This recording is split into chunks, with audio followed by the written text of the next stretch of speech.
Second day of the initiation process, we're beginning a 2-day manifestation workshop. Every day we work for 2 hours. Understand what does it mean to be a manifester. A manifester is a person that understands that his thoughts and his emotions and his general state of being always emanates towards the outside, whatever it is that he's feeling, thinking, and wanting. It's sort of like saying to the universe, this is what I expect you to bring me. Now, most people don't understand that when they are negative, when they are complaining, when they are victimizing themselves, then this is what the law of the universe will attract to them. So in the manifestation workshop, we work an understanding with NLP methods and subconscious methods and the words we choose, how we are actually the creators of our own reality. And we go deeper into the mental body. The mental body is the body that understands. The purpose is to begin the 10-day process with the understanding that certain things that we've been taught, they're not real. This is just an illusion, a part of the illusion of life. And the more we go into it, the more we understand that we are a spirit in human form, and our will and our intention has a lot to do with whatever it is that we experience in life. So to be a breatharian, one of the things that are very important is to be a manifester. First of your own reality, beginning with your physical body, to manifest health, to manifest abundance in your own reality and creation. And afterwards you go out into the world and you understand that you can use this manifestation ability to everything else. Absolutely everything else. We are now as a humanity in the phase of wanting, of having. Okay? And it's fine, it's really good. The spiritual people or the spiritual ego wants to say that he's only in the being. But we are moving between the having and wanting to the being. And when we are having, we want material possession, we want a specific partner, we want the best parents in the world, we want. And the manifestation is actually giving it to us, what we are expecting to receive. So for example, one of the best tools in manifestation is to be grateful. Because when we are grateful, we are using the energy of how we feel when we get what we want. And that is the energy that we want to give out to the universe, because then we will get back the energy of how we feel when we get what we want.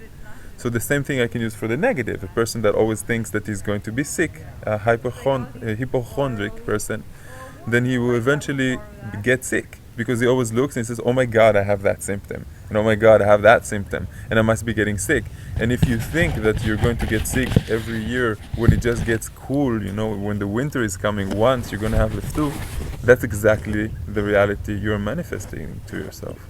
And there's so many different rules. For example, manifesting when you're praying for a friend that's sitting in the hospital, they're actually doing something that is altruistic, something that is not from your own ego and for yourself. So it has even a bigger and greater energy in manifesting.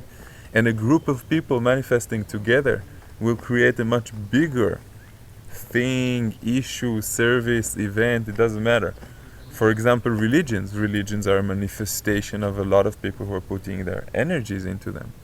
And with tools like affirmations, why do affirmations work? When is the best time to use affirmations? For example, using affirmation just before we go to sleep. 10 minutes before we go to sleep, the mind, the subconscious is susceptible. It's like a sponge, and it's ready to receive. And what you're saying when you're affirming, it doesn't matter what it is, like I'm a good person, I'm in better health, I'm in good shape, I'm a greater lover, anything that it is that you want to manifest. The subconscious becomes like an observer of the seeds that you put there. And when you affirm and continue affirming, and this is becoming your life, you fake it until you make it. You fake the smile, and then the body remembers that it's smiling, and all these associations happen in your brain as if the smile was real. So a lot of things. There's many different tools, because each person really remembers and uses particular tools that are better for him, because we're all very unique. The reason why we start with the manifestation subject is because the mental body is the one that is stronger than all the other bodies. Meaning the mental body is the one that has to do with the belief system. So if, for example, I was born in the United States of America and I've been educated according to television that every time somebody hurts me, breaks my heart, or I have a crash at my work, I will go drinking alcohol.